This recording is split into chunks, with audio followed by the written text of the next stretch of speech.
Dear learners, welcome to the channel again.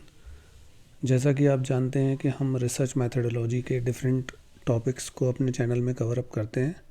आज का हमारा टॉपिक रहेगा स्ट्रेटिफाइड रैंडम सैम्पलिंग। इसको मैंने यहाँ पर इसको डिफ़ाइन भी किया है और इसको एग्जांपल्स के थ्रू भी हमने समझने की कोशिश की है।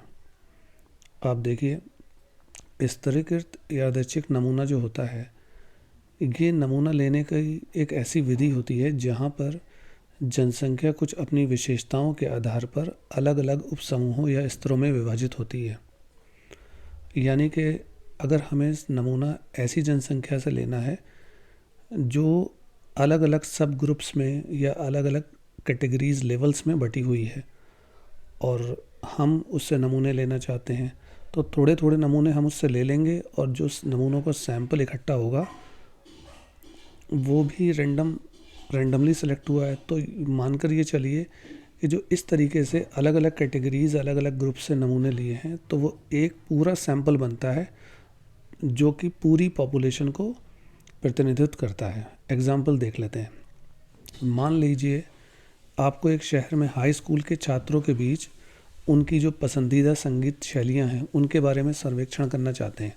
यानी आप ये जानना चाहते हैं कि हाई स्कूल के जो बच्चे हैं वो कौन कौन सा संगीत पसंद करते हैं। अब देखिए, बच्चे तो अलग अलग लेवल के हो गए। कोई नए छात्र हैं, कोई द्वितीय वर्ष के छात्र हैं, कोई जूनियर हैं, कोई सीनियर हैं। मतलब हाई स्कूल है वो। हाई स्कूल में अलग अलग क्लास के बच्चे हैं। अब आपको सबकी पसंद का म्यूज़िक के विषय में यहाँ पर रिसर्च करनी है। तो अब छात्रों को आप उनके ग्रेड स्तर के आधार पर स्तरों में विभाजित करेंगे। यानी आपने मान लीजिए 400 बच्चे हैं, तो आपने 100 बच्चे ले लिए नए छात्र, 100 बच्चे ले लिए द्वितीय वर्ष के छात्र, 100 ले लिए जूनियर, 100 ले लिए सीनियर। तो इस तरह से ये 100 का सैंपल तो पहले बन गया।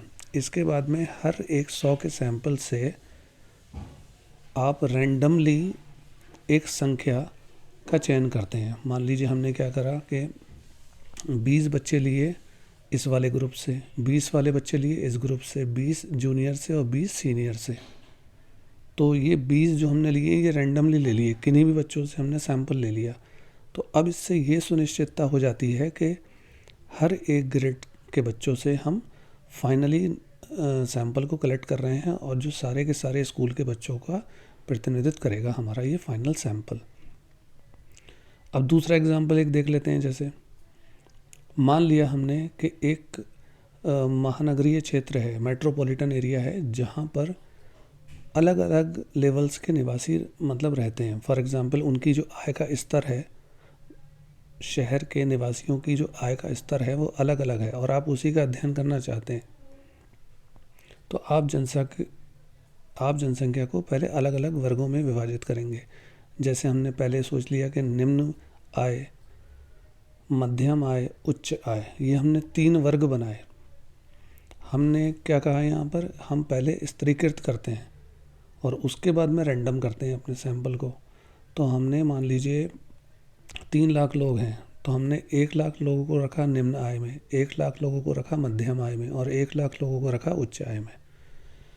अब ये हम तय करेंगे अपने रिसर्च के दौरान कि हमें किसको निम्न में लेना है, किसको मध्यम में लेना है।